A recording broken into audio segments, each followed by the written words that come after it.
Hello and welcome to another episode of Tiva Drive, and this time around we are back with the 2025 Volvo EX30, but this time around this is the Pocket Rocket Evil Twin with 420 horsepower, 3.6 seconds 0 to 100. Same battery size, so 69 gross, 65 net. We're gonna show you the front just because they tend to be different size in the rear-wheel drive and all-wheel drive version. So this being the all-wheel drive version, the front should be a little bit smaller. So we popped the hood already, and here is the little cover for it, and here is the storage. It appears to be the same size approximately than the rear-wheel drive, so I'm not sure why, but they decided to keep it the same, probably not to have to manufacture two different plastic fronts. They appear to be the same size as the rear-wheel drive. Just in case you are wondering, we will not do the full walk around because we've done it with the rear-wheel drive version, so you can look at that. So we're gonna simply jump into the car, take you for a test drive, show you the 3.6 second acceleration, the different drive modes, and give you our impressions and the results of our highway testing and the fast charging sessions. So here we are again at Electrify Canada in Barrie, our usual spot, testing the fast charging speeds of various electric cars. This week we have the Pocket Rocket Volvo EX30 all-wheel drive twin power with 422 horsepower, all-wheel drive version. We previously drove the rear-wheel drive version. This is the most powerful and the quickest Volvo ever, 3.6 seconds from 0 to 100. All this power comes with responsibility and consumption. It's a cold winter day in mid-January. Temperature was about -5, so not too bad, not too much wind. The consumption on the highway using our usual testing speeds, 30 kilowatt hours per 100 kilometers over the last 100 kilometers on the Highway 400. We did precondition the battery by setting the navigation to this fast charger. We got a message on the screen that it is being preconditioned. Last time we only got about 37 kilowatts of power. This time around we have twice the speed with preconditioning. The battery was pretty full. We started around 60%. As you can see, it's now charging at 58. We went up as high as 65 kilowatts. Now it's back up to 61. So it's twice the speed that we got last time, even though it was at the lower state of charge, but temperatures were even lower at -15. Without preconditioning, we had a very low speed of 37 kilowatts maximum. So the preconditioning does help.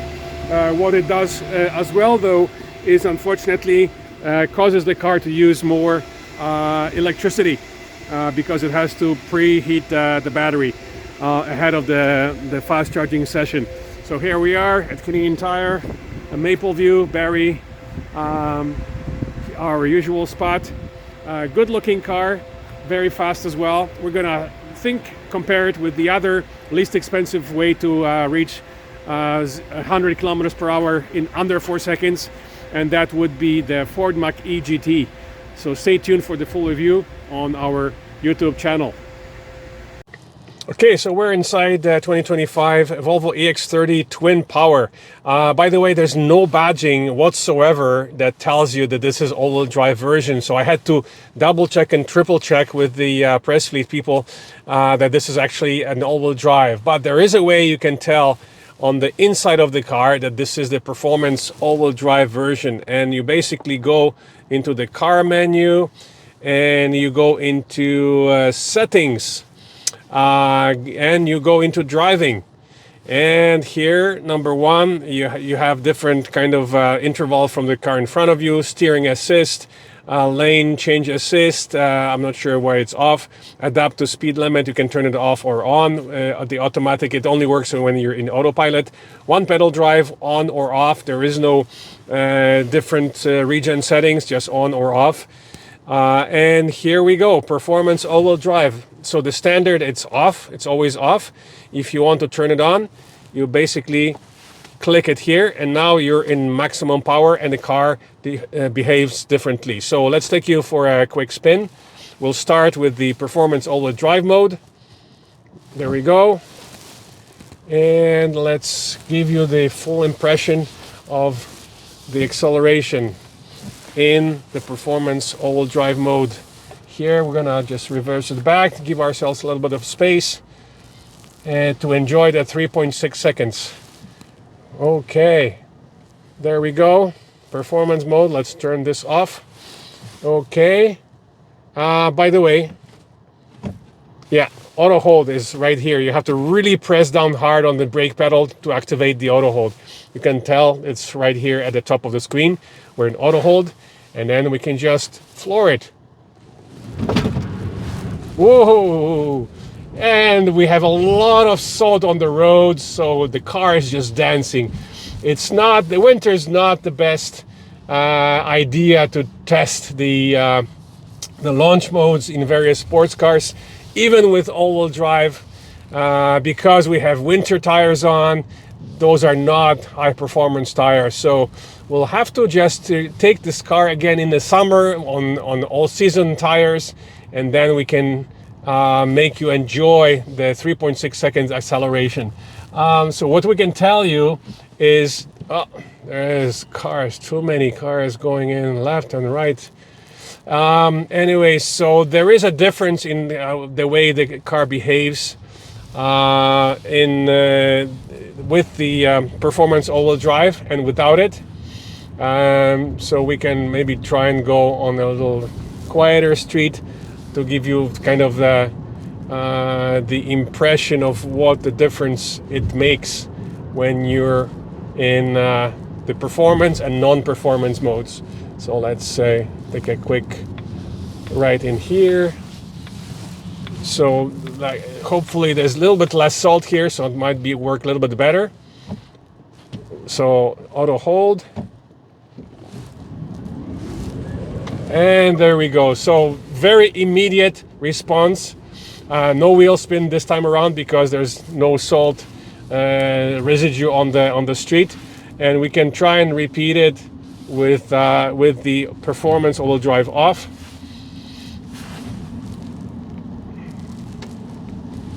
And let's slow down here, and then you will notice that it's very gradual.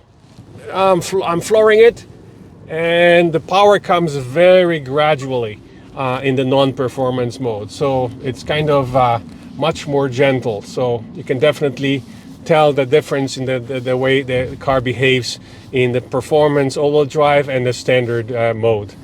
So these are basically the only two modes you can use in this all-wheel drive version of the Volvo EX30.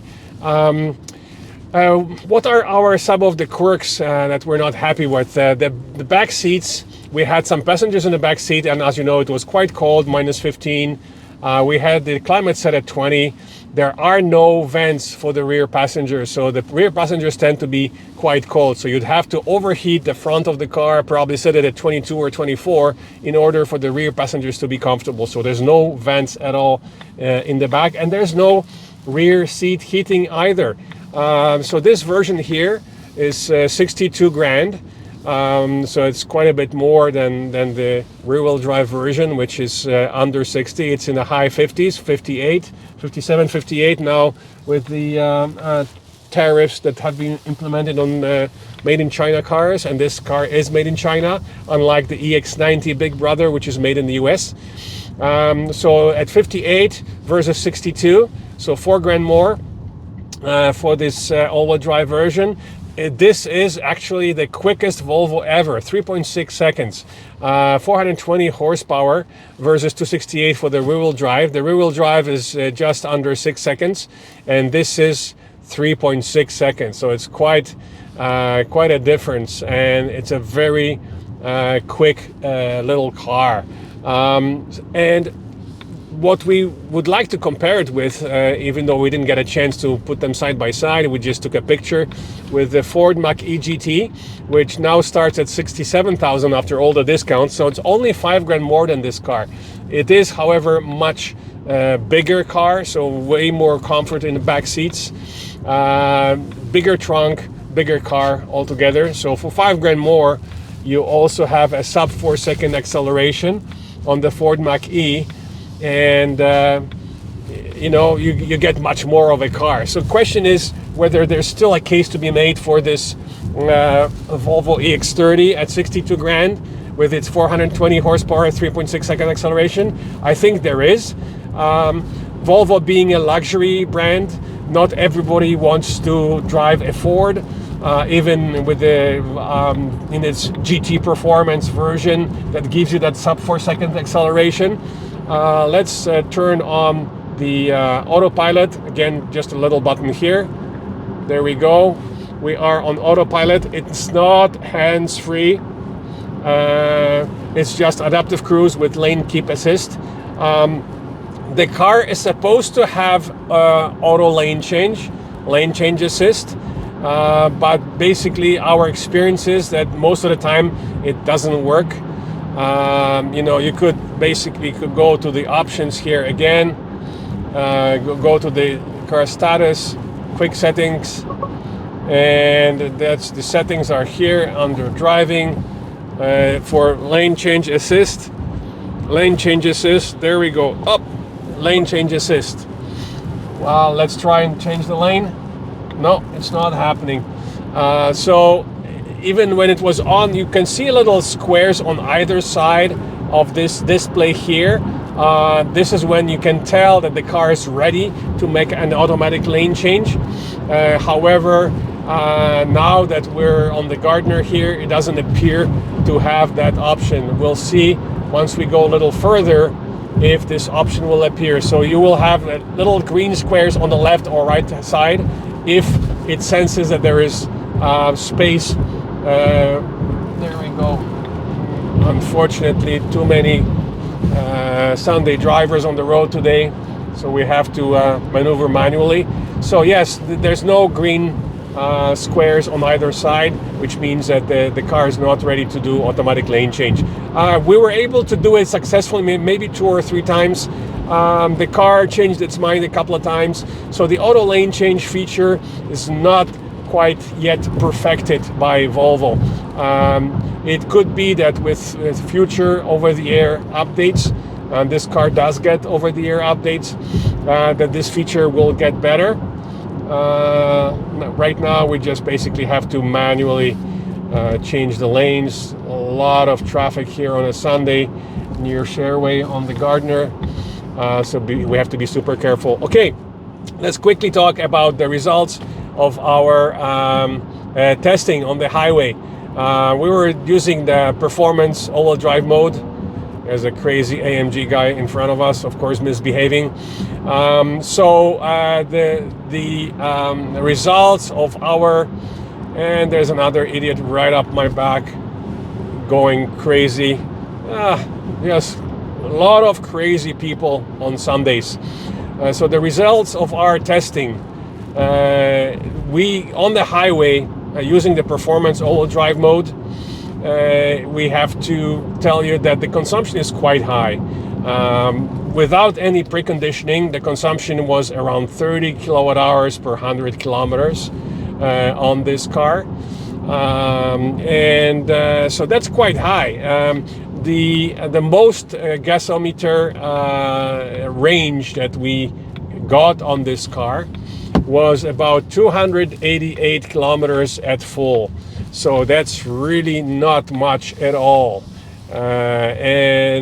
So we have to tell you that the rated range on this car is 400 kilometers. But in the winter, now mind you, these are 21-inch rims with very wide tires on the performance version, but we do have the winter tires on right now, so it does affect the range. So 288 kilometers based on the gasometer versus 400 rated range for this car. And with the consumption of 30 kilowatt hours per 100 kilometers, that gives you just over 200 kilometers highway range, because the battery size again is 65 net, 69 gross. So based on that, with the consumption of 30, that gives you just over 200 kilometers highway range without brake conditioning. Now the interesting thing is, once we had a few fast charging sessions and we programmed the navigation for the fast charging station, in which case the car, actually we got a message on the dashboard here that the battery was being preconditioned. We got a much faster DC charging speed. So without preconditioning of the battery, we got a speed of around 37-40 maximum. With preconditioning of the battery, we got a speed of 70. So that's nowhere near the 200 kilowatt maximum, because we were doing these fast charging sessions at quite high state of charge, meaning between 50 and even 70% state of charge. Most likely that maximum of 200 can happen in the warm weather and very low state of charge. Excuse me. So still, preconditioning does make a difference. It doubled the speed of the DC fast charging session, and after that the consumption went down all the way to 23 kilowatt hours per 100 kilometers on the highway versus 30 before the fast charging session and before the preconditioning of the battery. So that makes a huge difference in your consumption once your battery is preconditioned. The conditions today were just between -5 and 0. So that's a pretty good result on the highway. And as you know, we always test cars driving middle to left lane speed following traffic. So that's like real test. So after the fast charging session, the consumption went down all the way to 23, which gives it, close to 300 highway range under these conditions. So pretty good all in all. I think personally that there is a case to be made for this quickest ever Volvo, even though it's small, with a small trunk, a very tight space for rear passengers. We had two adults which were not a very high, tall stature, and they were fine between the front seat and the back seat. My son and the cameraman behind me, who is 6'6", is not very comfortable when the seat is positioned in a comfortable position for a tall person in the front. So all in all, yes, there can be a case made for this quickest ever Volvo, asking 62 grand with 3.6 second acceleration, rated range of 400 in the winter that goes down to less than 300, but it's still a valid option for a performance four-door pure electric car. So the most direct competition being the Mach-E GT, but Ford being a general brand, where the Volvo is a luxury brand. And so it does offer the least expensive option for a sub 4 second acceleration in our market in Canada right now.